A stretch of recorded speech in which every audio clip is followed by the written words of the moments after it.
Gaza पर Trump का बम गिरने वाला है। गाजा में एर्दोआन की आर्मी आने वाली है।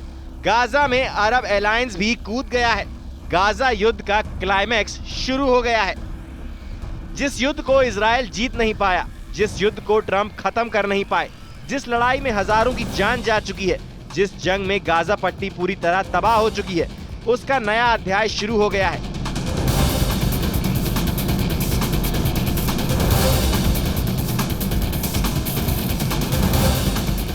इस बार युद्ध में महाशक्तियों की टक्कर तय है। इस बार युद्ध में इजराइल है, उसके साथ अमेरिका है, दूसरी तरफ हमास है, ईरान है, तुर्की है, अरब अलायंस है। मतलब महायुद्ध ऐसा जिसकी किसी ने कल्पना तक नहीं की होगी।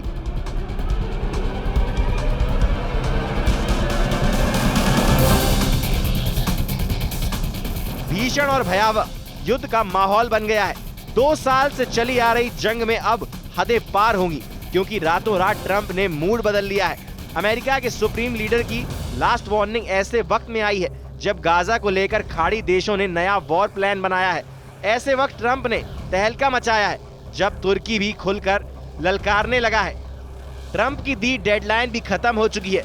अभी तक हमास बंधकों को रिहा नहीं करा गया है, इसलिए अमेरिका ने अब हमास को होश में लाने का मिशन ऑन कर दिया है।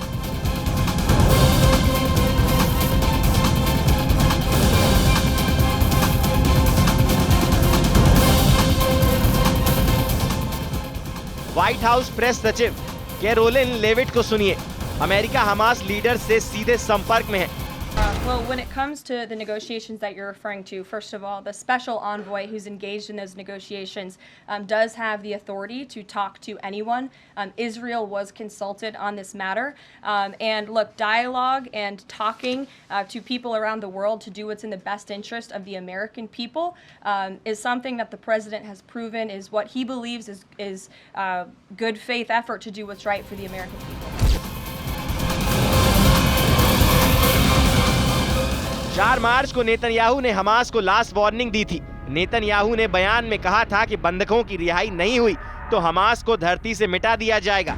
इस धमकी के 24 घंटे गुजरे होंगे कि ट्रंप ने नेतन्याहू की बात दोहरा दी है।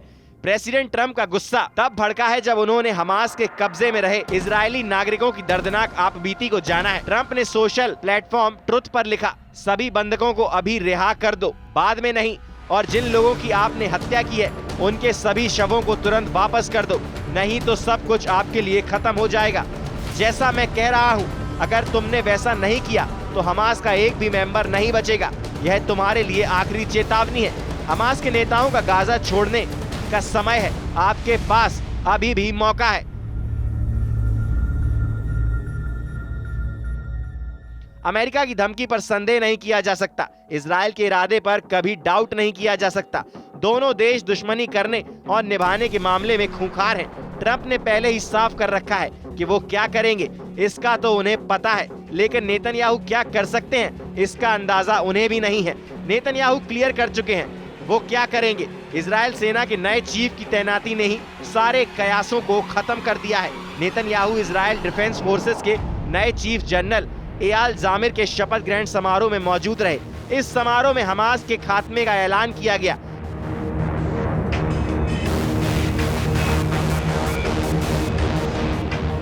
नए आर्मी चीफ की ताजपोशी पर पुराने चीफ ने जो कहा वो भी कम चौंकाने वाला नहीं है।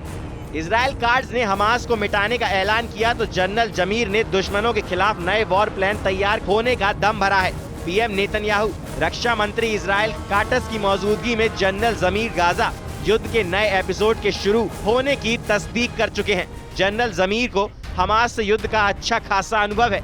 इजरायली सेना की वेबसाइट के मुताबिक जमीर ने 2018 से 2021 तक सेना के डिप्टी चीफ ऑफ स्टाफ रहे थे।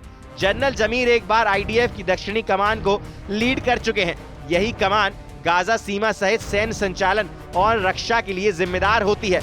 जनरल जमीर पहले नेतन्याहू के सैन्य सचिव भी रहे हैं। 2022 में चीफ ऑफ स्टाफ बनाए गए हर्जी हवेली के इस्तीफे के बाद जमीर को जिम्मा सौंपा गया है। जनरल एयाल जमीर 6 मार्च से फुल एक्शन में आ जाएंगे।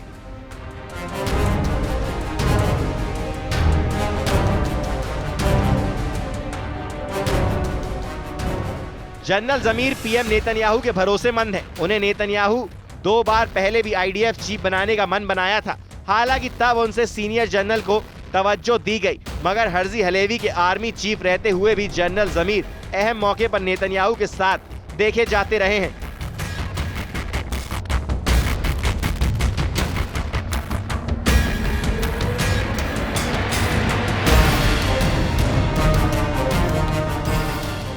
इजराइल के रक्षा मंत्री ने भी जनरल जमीर की जमकर तारीफ की है।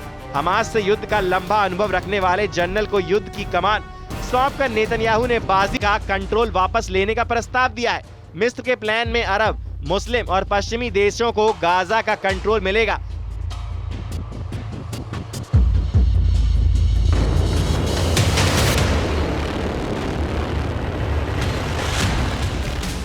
अरब लीग समिट में मिस्र ये प्लान पेश करने जा रहा है। वहीं हमास ने साफ किया है कि मिस्र के प्लान के बारे में उसे कुछ मालूम नहीं। हमास लीडर सामी अब्बू जोहरी ने दावा किया है कि गाजा में वही होगा जो फिलिस्तीन चाहता है।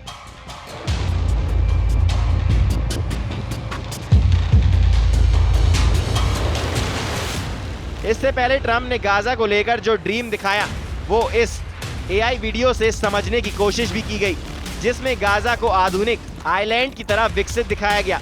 इस AI वीडियो में ट्रंप और एलॉन मस्क को गाजा रिवेरा में मौज मस्ती करते दिखाया गया है। आलीशान इमारतों और सजे धजे गाजा के समुद्री तट पर पर्यटकों की भीड़ की ये कल्पना सिर्फ ट्रंप ने ही की है। इजराइल विरोधी और अमेरिका के दुश्मनों को ट्रंप का ये प्लान पसंद नहीं है। खासकर तुर्की और ईरान ट्रंप के गाजा प्लान पर खफा है। एर्दोआन गाजा में खुद की मौजूदगी का एहसास करवाने लगे हैं।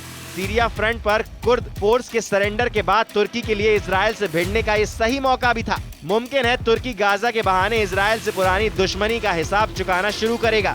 ईरान और उसके समर्थक लड़ाका ग्रुप्स भी युद्ध के लिए दोबारा रेडी हो चुके हैं। कुल मिलाकर सुई उसी जगह आकर अटक रही है जहां युद्ध की शुरुआत में थी। कोई भी झुकने को तैयार नहीं है।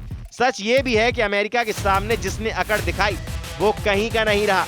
अमेरिका से दुश्मनी की कीमत कई मुल्क पूरी तरह तबाह होकर चुका चुके हैं।